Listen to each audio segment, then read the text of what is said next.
Hello my little readers! Today I have a very special Easter story to share with you. The Donkey That No One Could Ride is a lovely tale about a small and weak donkey who thought he had no purpose until he was chosen for something incredible. This story reminds us that even the smallest among us can play a big role in God's plan.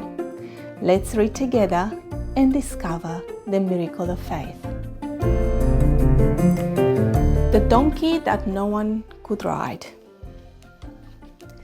There once was a donkey, young, weak and small, so weak he could carry nothing at all.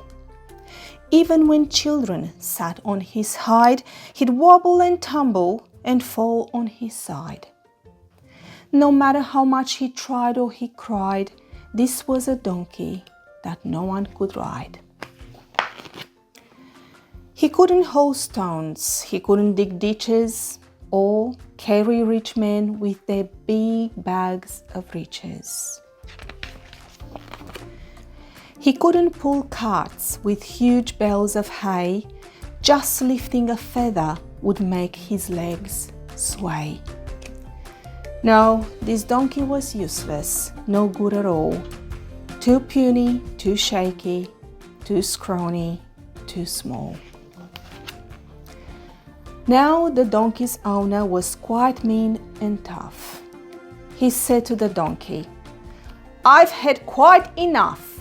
He pointed his finger and said with a huff, "You can't lift a person no matter how light.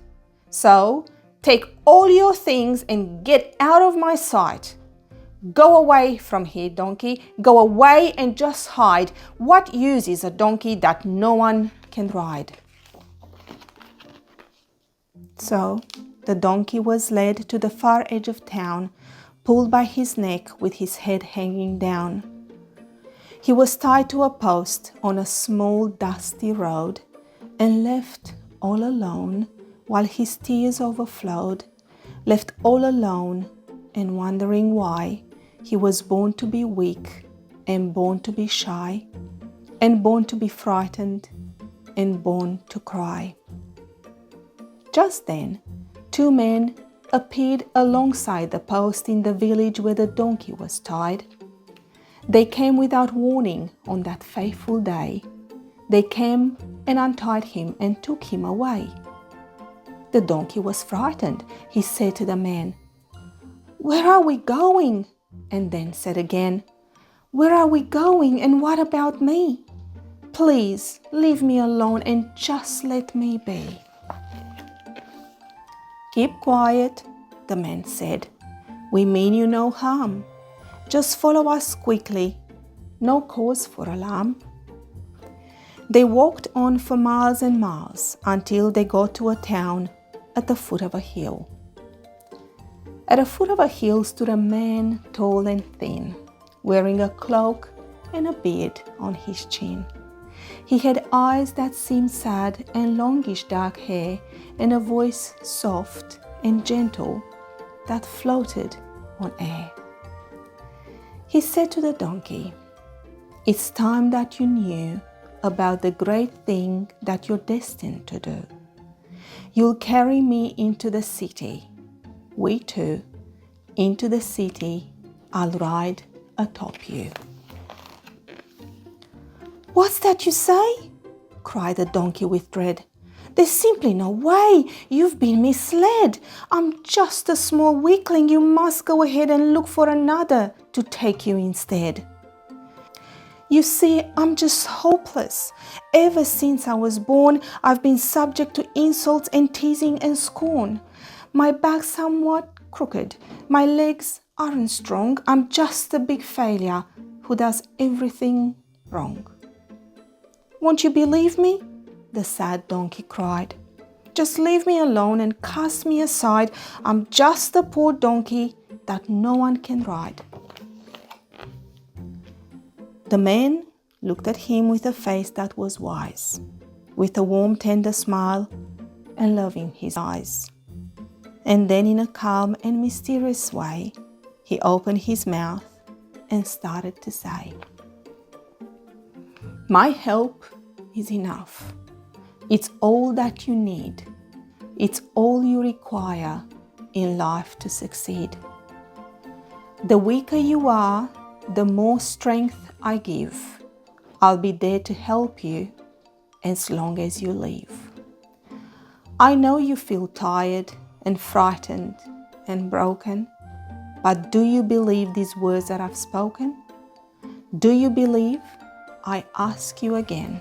Do you have faith I can heal you, my friend?" For some reason, the donkey was sure that he knew the words the man spoke were honest and true. They were said with such kindness and caring and love. It seemed that they came from the heaven above. The donkey burst out. "I believe that is true. I believe," he repeated. "I believe. Yes, I do." The man stretched his hand out and closed both his eyes.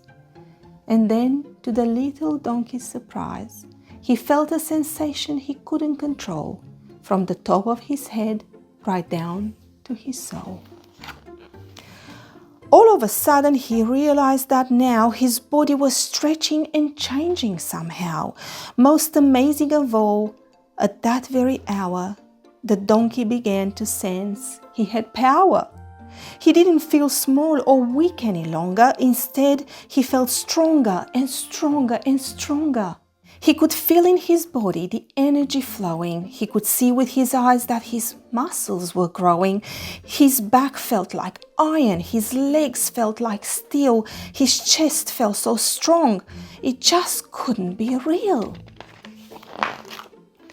"It's a miracle, the donkey cried out. A miracle beyond any doubt."